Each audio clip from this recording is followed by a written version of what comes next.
Je suis au pôle consulaire de formation de EGC, École de gestion de commerce de la Martinique.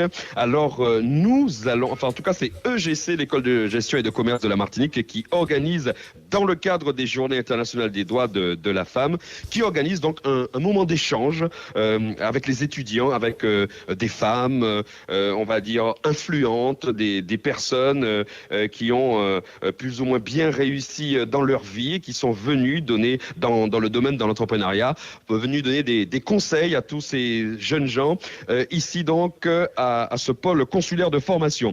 Elle n'était pas au courant du tout, elle m'a dit qu'elle n'aimait pas les interviews, mais tu vas l'aider.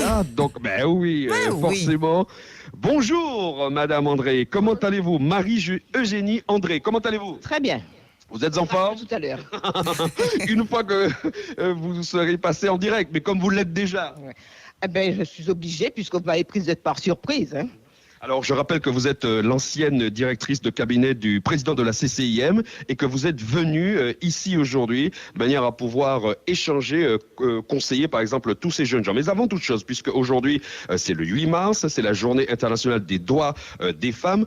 Qu'est-ce que vous avez envie de dire? Quel est votre message par rapport à cette journée et votre vision sur la femme martiniquaise, de surcroît, son évolution, les inégalités qui peuvent exister, etc. Quelle est votre vision des choses?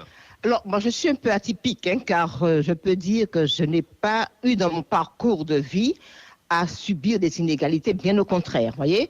J'étais dans une famille avec autant de filles que de garçons. Je suis allée à l'école primaire chez les garçons. Quand j'ai fait mes études supérieures, j'étais la seule fille. Donc, par conséquent, je ne peux pas effectivement revendiquer. Au contraire, je dis que la voie m'était tracée. Je n'ai pas rencontré sur mon parcours d'obstacles. Hein.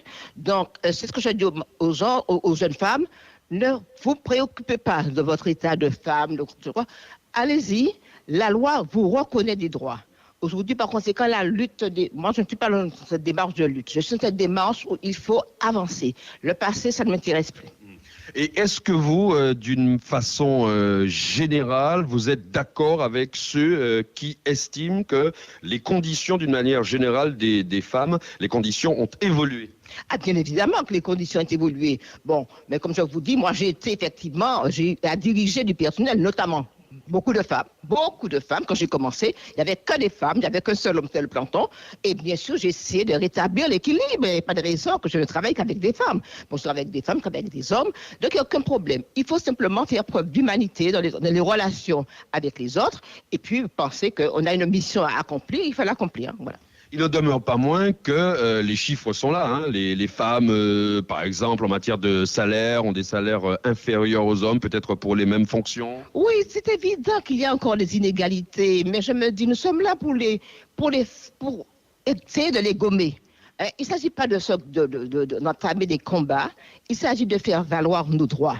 Bon, c'est vrai que lorsque moi j'ai commencé à travailler, le pourcentage des femmes cadres était très insuffisant. Bon, mais les choses, maintenant, toutes les filles font des études supérieures. Moi, j'en voulais pas faire d'études supérieures, par exemple. Voyez, bon, ma mère m'a obligée à le faire. Je ne regrette pas. Voyez, bon, mais j'aurais pu, si j'avais obéi à ma vocation, j'aurais voulu être coiffeuse. Bon, ma mère m'a dit non, donc de faire des études. J'ai fait mes études, alors que mon père n'était pas d'accord. Voyez, bon, alors par conséquent, moi j'ai eu un parcours. Bon, est-ce que c'est le hasard, est-ce que c'est bon, je sais pas. Mais en fait, je veux dire, pas de regret. Tout ce que je peux donner s'il est permis de donner des conseils, c'est que nous avons des capacités qui sont les mêmes, quelquefois même supérieures. Pourquoi? Aux hommes? Pas? Oui.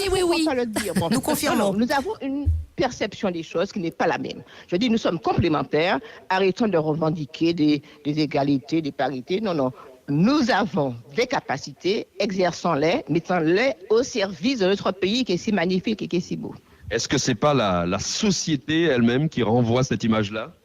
Peut-être, mais c'est notre regard aussi. C'est notre regard. Moi, je n'ai pas un regard d'inégalité. J'ai un regard... Moi, je me dis qu'elle était mon modèle. Mon modèle, c'était ma grand-mère, qui n'est pas allée à l'école, donc elle m'a jamais parlé français.